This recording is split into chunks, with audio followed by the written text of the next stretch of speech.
Morning, Nicola. Before we start, we're just going to pull up a graph from your report. So we can see it shows last year there were a lot more suburbs where it was cheaper to buy than rent.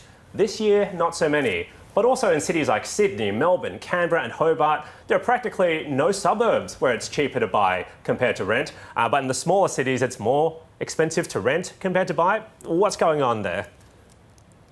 Good morning, David. Look, there is a diversity of affordability across our major capital cities.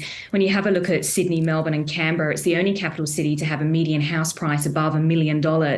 And that high price really heightens the vulnerability of households to rising interest rates. And we've really seen that impact, and we've seen the number of suburbs drop over the last year. When you have a look at the average owner-occupied new home loan rate, it was at 2.3%, rock bottom last year.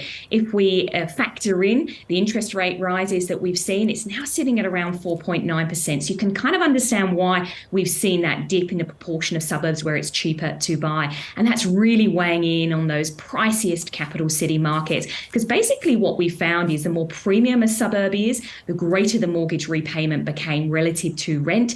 And rent prices just haven't been able to keep pace with that level of premium that we see in these more expensive capital cities. But also we've got to factor in the price boom that we saw during the pandemic.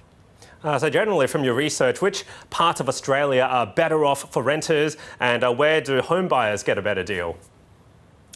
So for renters, it's better for the weekly budget in our more expensive suburbs to actually and cities to rent. You've got to weigh up the pros and cons though, because obviously if you're purchasing, you have an asset at the end of it, as long as you're willing obviously to ride the waves of the current downturn.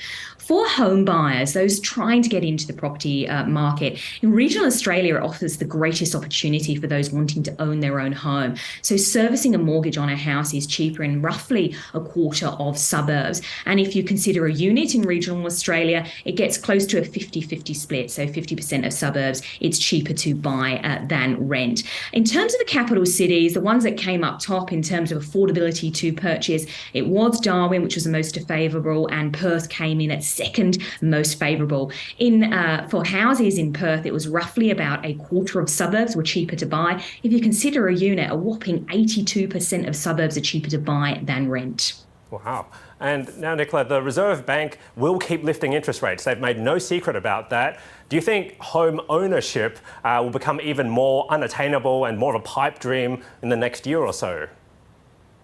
It is challenging for people trying to get onto the property ladder. Many borrowers have never experienced anything like this before, and justifiably it's had an impact on consumer sentiment and our housing market. You know, we have got interest rates rising. If you look at the interest rate rises that we've seen on $1 million home loan, those hikes in interest rates have added about $1,500 a month. So we've got lower borrowing capacity.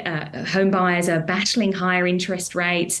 But overall in the market, what we've got is greater choice. So for buyers, we've got roughly about a 10% increase in supply across our combined capital cities. So that's providing buyers with greater choice and opportunity to negotiate. That's also something that can weigh on prices. But I think what we've got now is prospective buyers are planning forward. They are pricing in a buffer for further interest rate hikes, and they're already being much more mindful that they have got a lower borrowing capacity because they're not wanting to over-leverage themselves.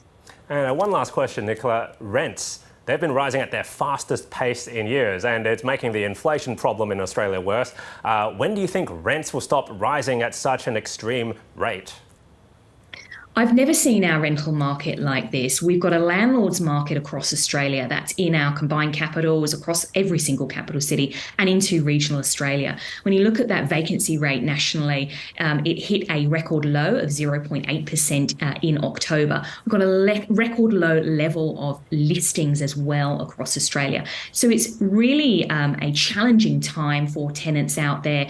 I think we're expecting those rents to continue to rise, and I think particularly we could see another spike in asking rents next year when we see that new university year resume or start in 2023. And obviously we've got overseas migration increasing as well. This is going to weigh heavily on our rental markets because most overseas migrants rent upon arrival.